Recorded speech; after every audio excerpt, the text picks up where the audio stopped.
Welcome to Pratap classes. दोस्तों, Pratap classes के YouTube channel पर आपका स्वागत है। आज है 19 अगस्त 2026 और 19 अगस्त 2026 के जितने भी इंडिया और वर्ल्ड के जो करंट अफेयर्स के क्वेश्चन बनते हैं, आज उनका अपने डिस्कशन करेंगे। पूरा वीडियो ध्यान से देखना और लास्ट में आपसे क्वेश्चन पूछूंगा जिनके जवाब आपको कमेंट बॉक्स में देना होगा।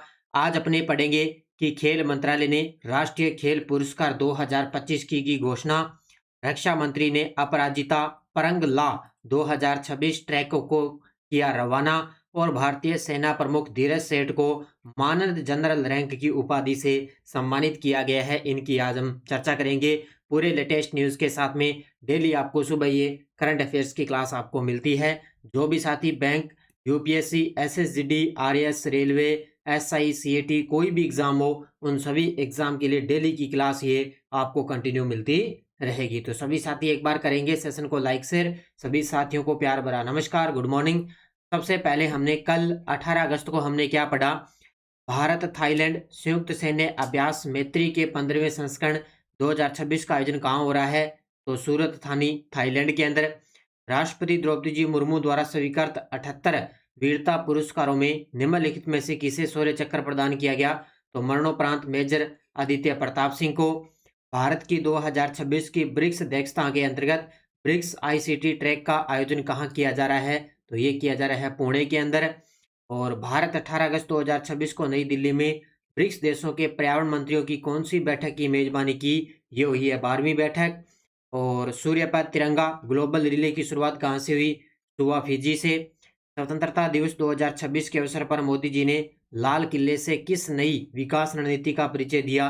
शपथ द्वारा। और प्रसिद्ध ओडिसी नृत्यांगना सुबादा वर्तकर को वर्ष 2025 का संगीत नाटक अकादमी पुरस्कार से सम्मानित किया गया।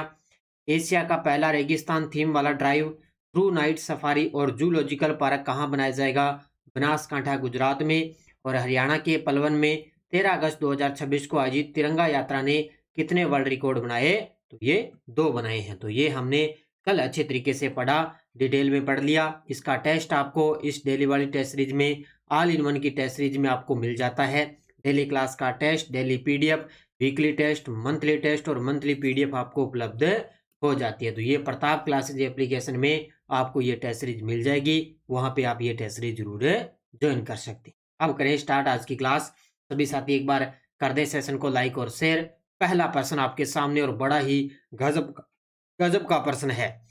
युवा मामले और खेल मंत्रालय ने 18 अगस्त 2026 को राष्ट्रीय खेल पुरस्कार 2025 के अंतर्गत कुल कितने खिलाड़ियों को प्रतिष्ठित अर्जुन पुरस्कार से सम्मानित करने की घोषणा हो चुकी है? ये लीजिए भी आपके सामने खेल मंत्रालय द्वारा राष्ट्रीय खेल पुरस्कार 2025 की घोषणा हो चुकी है।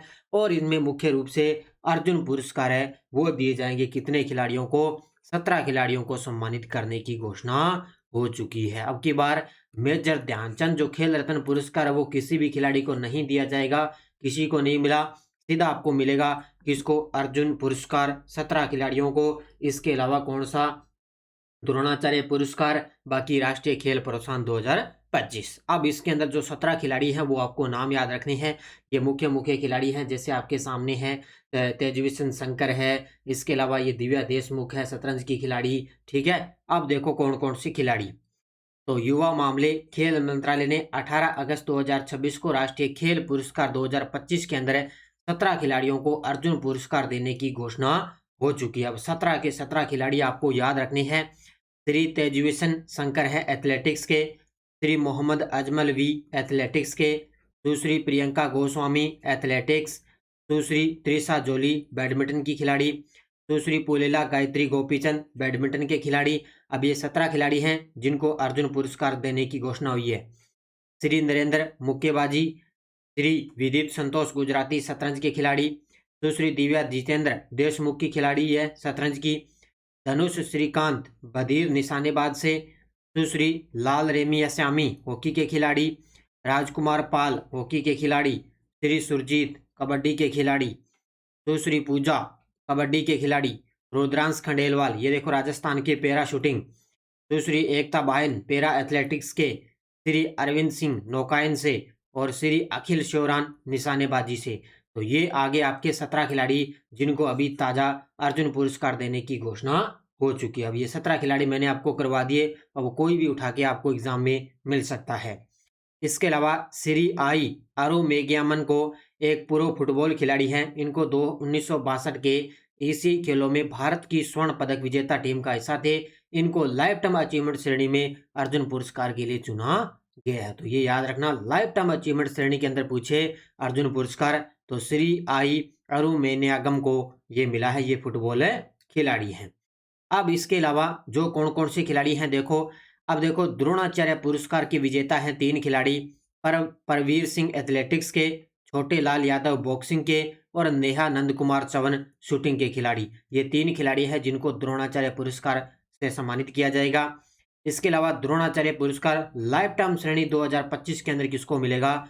धर्मेंद्र सिंह यादव बॉक्सिंग के और वीरेंद्र कुमार कुश्ती के खिलाड़ी। तो ये 2 शख्स हैं जिनको मिलेगा द्रोणाचार्य लाइफ टाइम श्रेणी के अंदर अवार्ड। और राष्ट्रीय खेल प्रोत्साहन 2025 के अंदर पुणे स्थित आर्मी पैरालंपिक नोड है, उनको क्या है राष्ट्रीय खेल प्रोत्साहन 2025 से सम्मानित किया जाएगा। तो ये आपको पूरी डिटेल याद रखनी है अच्छे तरीके से, मैंने यहाँ से पूरा डिटेल आपको करवा दिया है। अगला प्रश्न, 15 अगस्त 2026 को स्पेस एक्स ने फॉल्कन 9 रॉकेट के संबंध में कौन सा नया रिकॉर्ड बनाया है? गजब का प्रश्न है। 15 अगस्त 2026 को स्पेस एक्स ने फॉल्कन 9 रॉकेट के संबंध में नया रिकॉर्ड बना दिया। 2 ऑर्बिटल मिशन केवल 38 मिनट के अंतराल पे लॉन्च किए हैं, यानी कि जो स्पेस एक्स है उसने 2 ऑर्बिटल मिशन है वो केवल 38 मिनट के अंतराल पर ही लॉन्च कर दिए हैं, तो नया रिकॉर्ड बना दिया। तो 15 अगस्त 2026 का दिन था, स्पेस एक्स ने एक नया लॉन्च रिकॉर्ड बनाया है। 38 मिनट के अंतराल में 2 फॉल्कन 9 मिशनों के बीच का अंतर रहा है 38 मिनट का ही।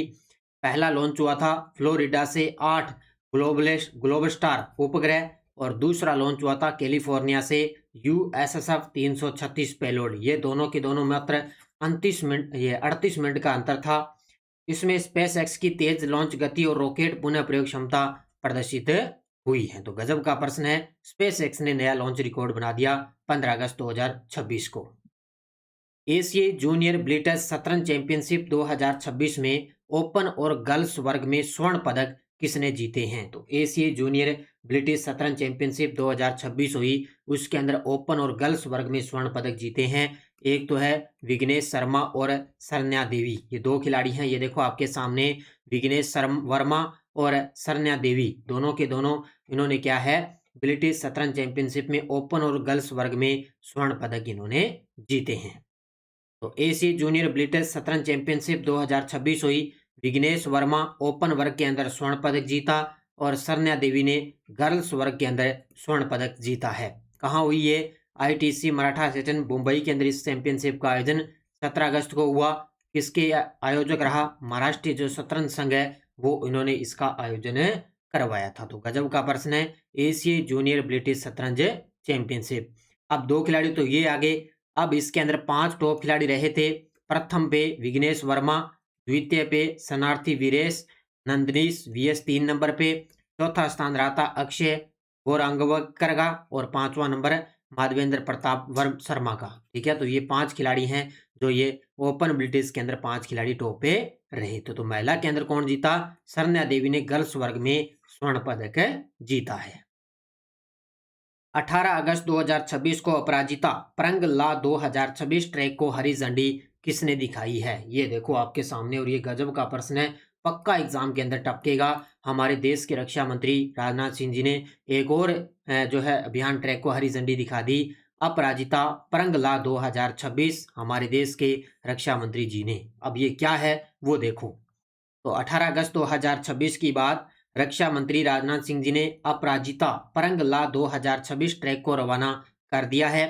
ट्रैक प्रंगला दर्रे से होकर गुजरेगा, यानी कि ट्रैक है ये प्रंगला दर्रा है वहां से होकर गुजरेगा। 5578 मीटर का ये दर्रा है। इस अभियान का नेतृत्व तीनों सेनाओं की 3 महिला अधिकारी नेतृत्व करेगी और इस अभियान के अंदर 28 महिला कैडेट भाग ले रही है। तो ये अभियान चलेगा, इसको हरी झंडी दिखा दी है, 3 महिला अधिकारी नेतृत्व करेगी। प्रंगला स्पीति घाटी हिमाचल प्रदेश और चांगथांग लद्दाख को जोड़ता है। यानी कि अब देखिए सीधी सी बात है, हिमाचल से स्टार्ट होगा और लद्दाख तक जाएगा ये अभियान। तो इसमें तीनों सेनाओं की जो 3 महिलाएं हैं वो इसके अंदर वह इसका नेतृत्व करेगी। ये एग्जाम के अंदर पक्का छपेगा, बढ़िया तरीके से पढ़ लेना। 9वें राष्ट्रीय अनुभव पुरस्कारों में कितने पुरस्कार विजेताओं को सम्मानित किया गया है? अब ये जितने भी पुरस्कार हैं इनको अच्छे तरीके से पढ़ लेना। तो 9वें राष्ट्रीय अनुभव पुरस्कारों में कितने पुरस्कार विजेताओं को सम्मानित किया जाएगा, यानी कि सम्मानित किया जा चुका है तो 15 को, कि ये 9वें राष्ट्रीय अनुभव पुरस्कारों में 15 पुरस्कार विजेताओं को सम्मानित किया जा सकता है। ठीक है, तो 9वें राष्ट्रीय अनुभव पुरस्कार 2026 17 अगस्त की बात है। कहाँ पे? नई दिल्ली में। इसका विभाग है पेंशन और पेंशनभोगी कल्याण विभाग। पुरस्कार विजेता रहा है 15। कितने रहे? 15। और पीआरसी कार्यालय 60वीं पूर्व सेवानिवृत्त परामर्श कार्य का इसमें आयोजन किया गया था। वहां पे अपने डॉक्टर जितेंद्र सिंह जी थे, उन्होंने इनको सम्मानित किया। मार्गदर्शन में डॉक्टर जितेंद्र सिंह जी। उद्देश्य उत्कृष्ट लोक सेवकों का सम्मान और सेवानिवृत्त कर्मचारियों को पेंशन संबंधी मार्गदर्शन देना। और जारी पेंशन मित्र पुस्तिका है वो इन्होंने जारी की है। दिशा निर्देश डिजिटल जीवन प्रमाण पत्र के अकॉर्डिंग इन्होंने ये अवार्ड दी है। तो ये 15 पुरस्कार विजेताओं को सम्मानित किया गया। यूएनसीसीडी कोप 17 का 17वां सत्र 17 अगस्त 2026 कहां आयोजित किया गया है? यानी कि संयुक्त राष्ट्र मरुस्थलीकरण निवारण सम्मेलन हुआ है। कोप 17 का 17वां सत्र 17 अगस्त 2026 कहां आयोजित किया गया? उलान बटार मंगोलिया के अंदर। याद रखना इसको अच्छे तरीके से। कहां पे? कोप 17 का 17वां सत्र उलान बटार मंगोलिया में। ठीक है, तो भारत ने संयुक्त राष्ट्र मरुस्थलीकरण निवारण सम्मेलन कोप 17 में खुले प्राकृतिक पारिस्थितिकी तंत्रों के लिए अपनी पहली मार्गदर्शिका इन्होंने लॉन्च की है। इसका आयोजन 17 अगस्त 2026 को उलान बटार मंगोलिया में हुआ। मार्गदर्शिका घास के मैदानों और खुले प्राकृतिक पारिस्थितिकी तंत्रों पर केंद्रित है। कार्यक्रम MOEFFC के मार्गदर्शन में आयोजित हुआ। इसे Ashoka trust for research in ecology and the environment ने संयुक्त रूप से इसको आयोजित किया है। तो ये इसका जो आयोजन है ये आपसे पूछा जा सकता है और स्थान आपको याद रखना है, उलान बटार मंगोलिया। भारतीय सेना प्रमुख जनरल धीरज सेठ को 17 अगस्त 2026 को नेपाल की आधिकारिक यात्रा के दौरान किस सम्मान से सम्मानित किया गया है? गजब का प्रश्न है। हमारे देश के जो सेना प्रमुख है धीरज सेठ, वो नेपाल की यात्रा पे है, तो उनको कौन सा सम्मान से सम्मानित किया गया? इनको मिला है नेपाली सेना के मानद जनरल रैंक से इनको सम्मानित किया गया है। ये देखो आपके सामने तस्वीर के अंदर, नेपाली सेना के मानद जनरल रैंक से।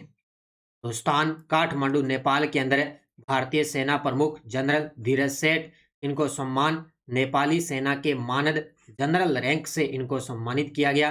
किसने? नेपाल के जो राष्ट्रपति हैं रामचंद्र पौडेल, उन्होंने सम्मानित किया गया क्योंकि हाल ही में ये नेपाल देश की यात्रा पे मौजूद गए थे। इसलिए क्योंकि जो भी जाता है तो उनका एग्जाम से निश्चित तौर से एग्जाम के अंदर प्रश्न पूछा जाएगा। अब देखो आपके सामने वन लाइनर करंट पहला है। एयरटेल पेमेंट्स बैंक के अध्यक्ष पद पर सुनील भारती मित्तल की जगह शबनम सिन्हा नियुक्त होगी। भारतीय मूल के खगोल शास्त्री डॉक्टर रोहन नायडू ने एक अद्वितीय खगोलीय पिंड की खोज की है जिसे ब्लैक होल स्टार के नाम से जाना जाता है।